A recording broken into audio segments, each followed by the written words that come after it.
Good evening and welcome. I have a lot to share tonight about a sequence of events in the Supreme Court of India that unfortunately nobody in the media has understood, or rather should I say nobody in the media has tried to understand. So without prejudice, the opposition parties must learn a great lesson from what has happened in the Supreme Court today.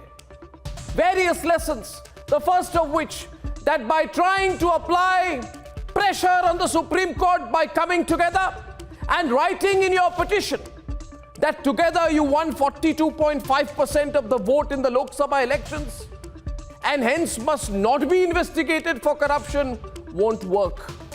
It's ridiculous for the opposition to try and link its combined vote share and try and use that to make a peripheral argument that therefore they should not be investigated by the ED and the CBI. I'm glad the court threw them out.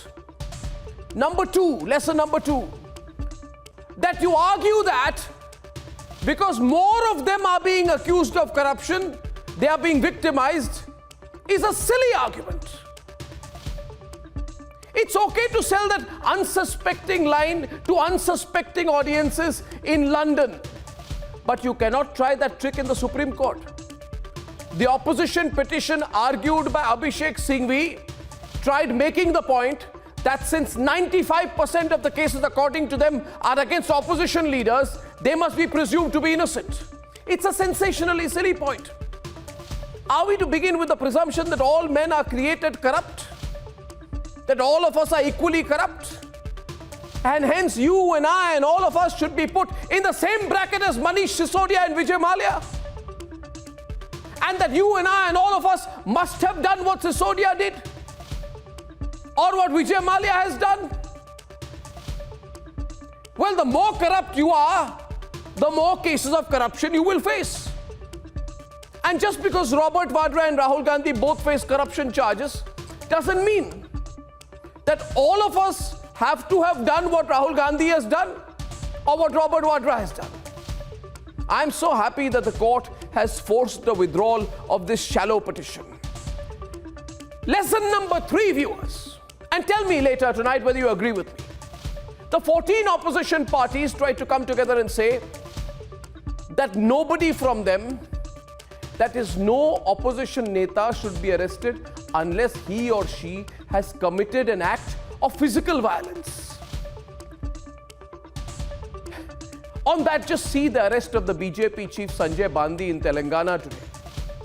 Which act of murder or physical violence did Sanjay Bandi commit? Why did none of these 14 parties protest against that or speak one word today? And isn't all corruption, whether the Commonwealth Games scam, the 2G scam, the AGL scam or the NBFC scam, isn't that a kind of violence against the citizens of India in a way? And lastly, and I come to this most important point, viewers. This is the most important point. For me, the biggest takeaway from what the court said today. And this bench included CJI Chandrachud. The court bluntly told the opposition that if they are weak politically, they cannot expect the courts of India or the Supreme Court of India to do a balancing act. The exact words, let me repeat to you, it should be the screaming headline, but the problem with this media and the country today is that they don't understand these issues in depth, or they try not to understand. The exact words of the court: if the space for the opposition has shrunk, said the court, then the remedy for that is in the political space, not in the courts or the legal space. This is extremely significant, because in the last few days and weeks in particular, a section of Luthians, which is so sad that Rahul Baba failed again, it has tried to morph the Supreme Court and the courts and present them as the real opposition in the country. The courts are not the opposition of the country. The courts are not the opposition of the country. The courts can never be the opposition in the country. The courts courts cannot compensate for the absence of a strong opposition. The courts cannot compensate and should not compensate and should not be expected to compensate for the absence of a coherent opposition in the country. And I'm delighted that the courts have themselves made this clear to this bubbly, over-enthusiastic lobby that thinks that it can flatter the courts into believing that the space of the opposition rightly belongs to it.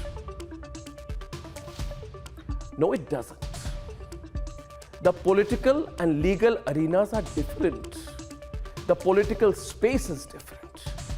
The political mandate is different. The legal space is different. The legal mandate is different.